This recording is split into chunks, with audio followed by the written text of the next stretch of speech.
What's your experience when it comes to personality types and the impact that they've had when it comes to your relationships, your business? And for most people, they've identified there are some key areas of understanding the relevancy of personality types to help you with prospecting. And we're going to cover those right now. The key to understanding the relevancy of personality types is to allow individuals to stay in their lane. So let's start right with the first personality type, which is the driver. Somebody who's quite certain in many areas, who feels like they have a high level of understanding in many areas, which is also where when you use appropriate language patterns with drivers, you can get a lot of information from them because you're allowing them to take the keys and you are establishing a relationship as the passenger with them.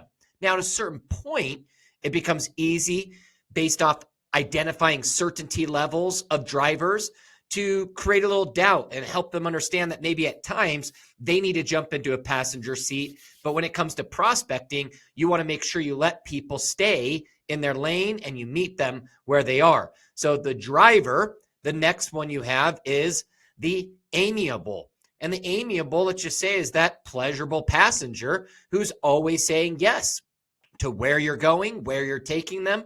And overall, you'll identify that a lot of times they'll say yes to things. However, they're not necessarily agreeing to go where you're going. They've just been taken there by you in the questions that you ask.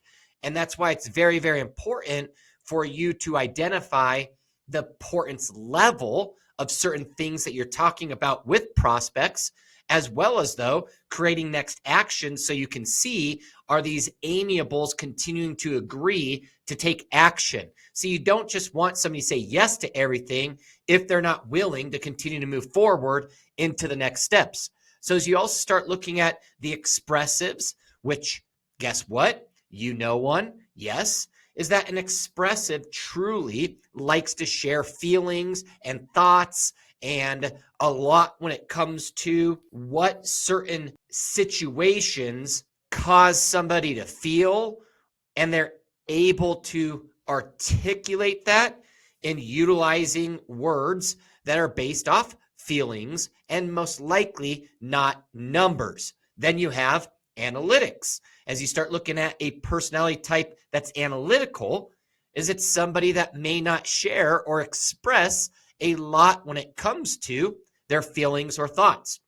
So as you're asking questions like what's your experience and or what's your understanding, is that for a lot of people, you will better prospect, or what we would say encourage next steps with an individual, if you meet them where their personality type is and you continue to adopt some of the secondary personality that complements those well without necessarily having to give up who you are, which is a trusted advisor. So personality types will help you immensely in the aspect of prospecting, which remember is generating leads, not necessarily once that lead becomes a client, taking a passenger seat. We'll talk more about how you insert yourself as the driver.